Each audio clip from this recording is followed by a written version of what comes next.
Well, hello out there, listeners. I'm T.M. Brown, and this is the last reading from my very first book, A Life Not My Own. I've been honored to be able to share my story with you all over these last couple of months through Spreaker.com. And I hope that you have been encouraged by my readings to live your life, to understand that really there are no mistakes in life.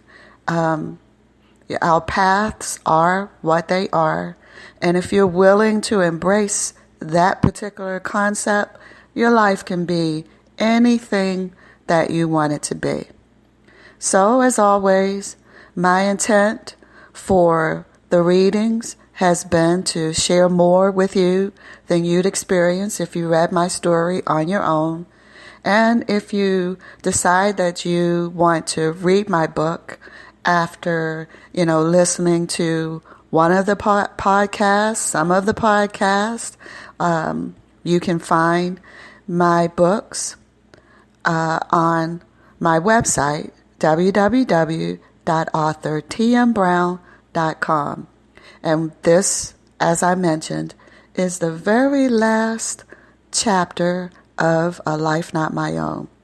And as you listen to this podcast and maybe some of the previous ones, you may have questions about a particular segment, or you just want to know a little bit more about what was going on.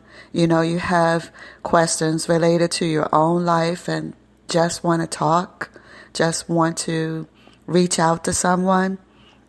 Feel free to send me an email.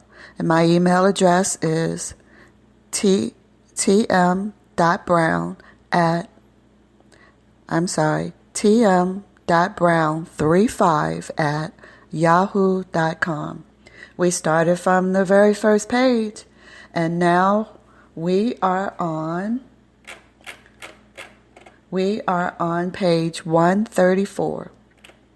And the chapter is called Who Am I? When I got to this portion of the book, I had recently found God again. And I've been in love with this relationship that I have with Him ever since. And when I was reading this particular chapter a few days ago, it just felt like that relationship that the Lord blessed me to be able to have with Him, it felt new, it felt fresh, I felt honored, I felt blessed, I felt all those things that you feel when you're in a good place, when you're in a good relationship. So here we are, chapter Who Am I? Page 134. I believe that there are those who blindly follow the footsteps of others, and there are those who have the ability to sift through the good and bad experiences and making their own way in life. I consider myself to be one of the latter. But how does one determine which direction to take? Is this a learned skill, or does it come naturally? In my case, I give all the credit to God. The experiences that I have had have cultivated my personality, my mind, my heart, my being to the person that the Lord has created me to be. I really believe that I only had one choice, and that was to believe in Him. And everything else that has happened has been a result of doing, or in some cases, not doing that. My childhood is still a secret that I carry around with me.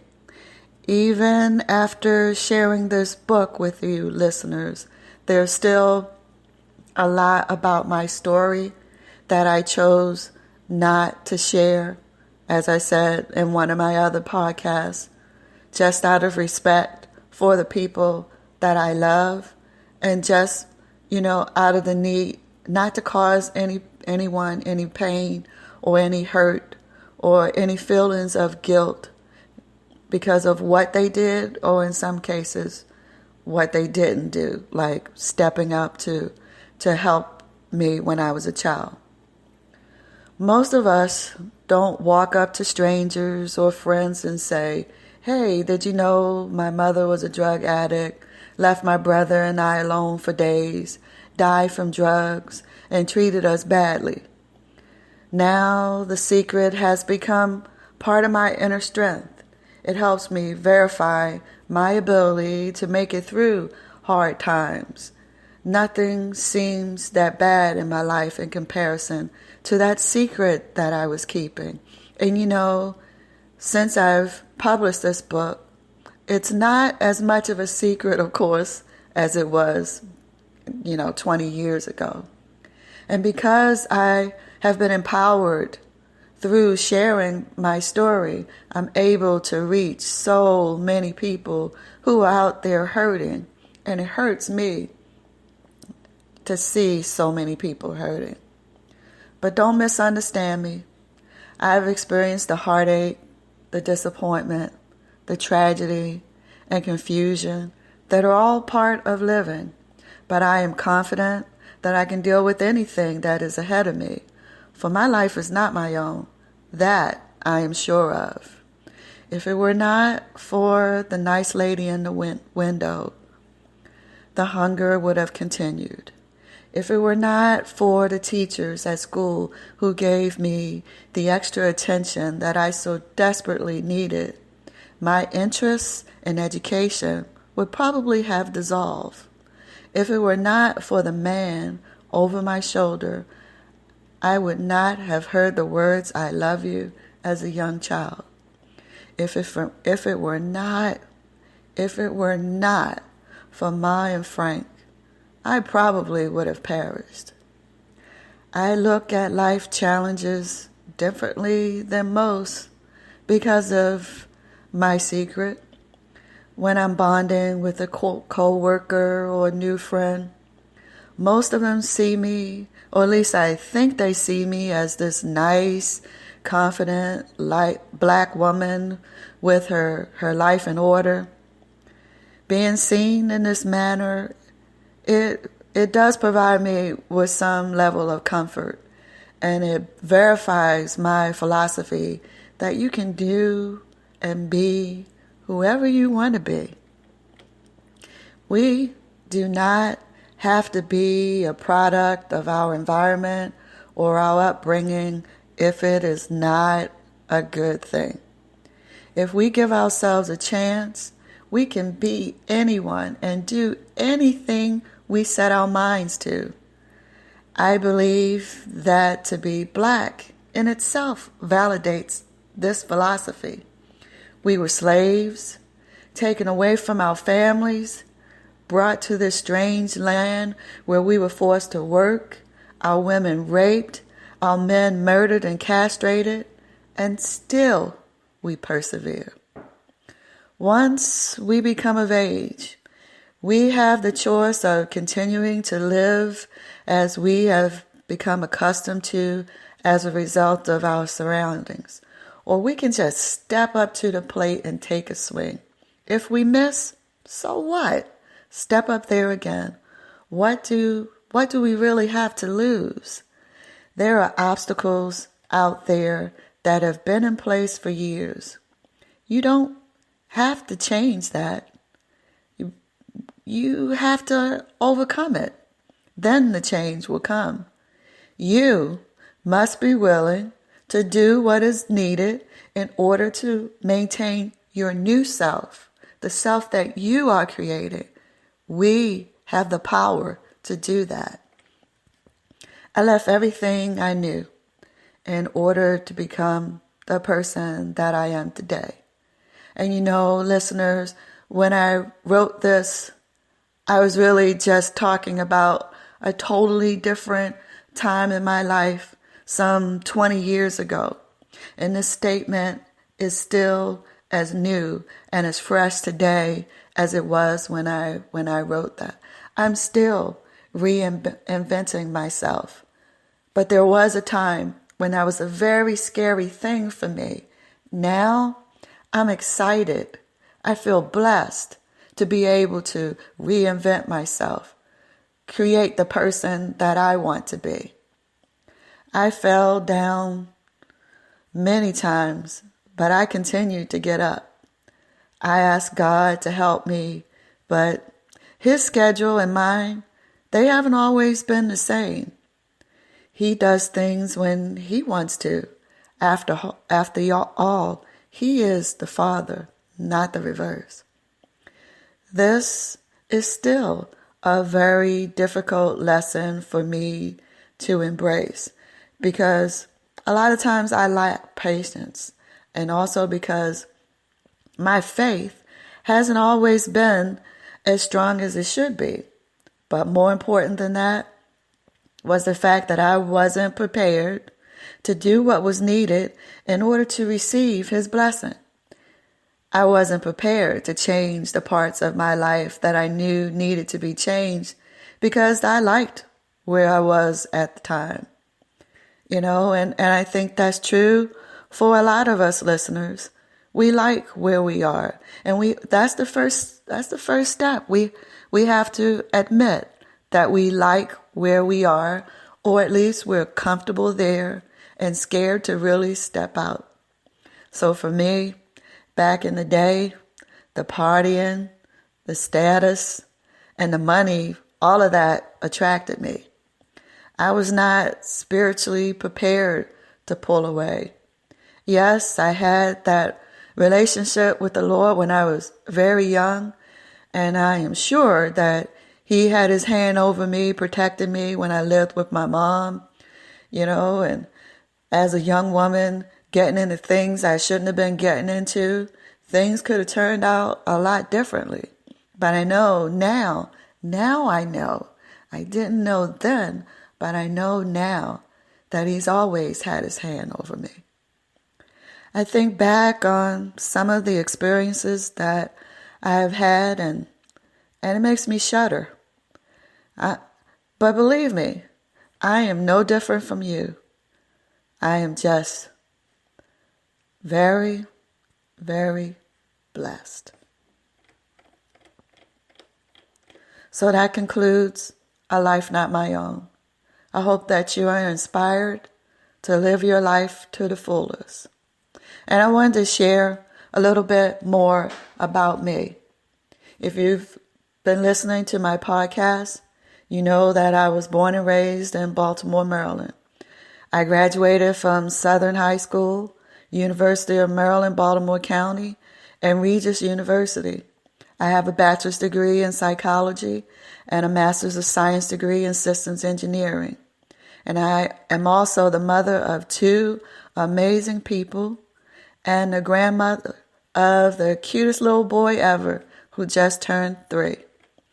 In this book, A Life Not My Own, I shared my personal experiences as a child, the personal experiences of child abuse and neglect, my struggles as a teenager, and the struggles that I had as a young adult. And as I've mentioned before, the book started as a journal, and it was really my attempt to address many of the secrets that I had pushed to the back of my mind. But as the memories continued to resurface, I was forced to address the issues that ultimately led to me sharing my past with you all, with people around the world. And I pray that it has been a powerful source of inspiration for you all. And I've written other books. I have a 5-star free ebook called Just Between Us, Inspiring Stories by Women. I joined forces with Janice Ross, Selena Haskins, Adrienne Thompson, Tamika Christie, and Nicole Dunlap as we share a collection of short stories about life challenges that we have had to overcome.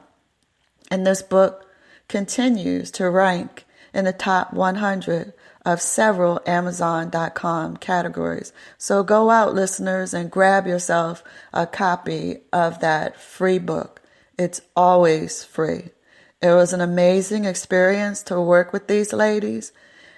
I worked with them shortly after publishing A Life Not My Own. I learned so much from them about writing, about marketing, about toughening up my skin to be able to, just market my books and respond to listeners, respond to any comments that my readers had, both positive and negative. Believe you me, this walk of authorship is challenging, and it's just something that's in my spirit. It's been laying dormant for a very long time, and now it's just bursting forward. So in my book, Struggles of the Womenfolk, I wanted to create an engaging fictional piece. The story is loosely based on stories that my grandmother shared with me as a child. And the main character, her name is Georgie. She's a young black girl who grows up in the 1940s in Southern Virginia. And of course, that's a time of prejudice and poverty and limited opportunities. And Georgie's struggles are many, but through her faith, she endures. The sequel to Struggles of the Womenfolk, Tethered Angel. This is a story of what happens to Georgie's daughter, Angel, after her abduction. And she has this special gift. She can hear the thoughts of the people around her, but only if she remains pure in mind and heart. I hope that, I am a conduit for the fictional characters that speak to me and refuse to be silent until their story is told. My writing captures the reading audience through the introduction of these strong characters, and I believe that you will enjoy these stories. So I welcome you to showcase my books at your book clubs and social gatherings and share it with your friends and family. I tell stories that fall under the genre of historical fiction, but so often today, in 2017, I see so many similarities between the things that I write about that happened so long ago that are still as relevant today as they were back then. Women continue to struggle. People continue to struggle. Blacks continue to struggle. It is just something that tugs on my heart. And they always say that things that are not spoken of have a habit of repeating themselves. And so I feel that I have a responsibility to share these stories with you. And I hope that somewhere within the pages you are touched. So I love meeting people and sharing my stories. And I invite you to visit my website, www.authortmbrown, or you can contact me directly through my email, tm.brown35@yahoo.com. And I'm saddened that we are at the end of the readings of A Life Not My Own. But not to worry, there will be other podcasts. So stay tuned, be blessed, and live your lives. Take care.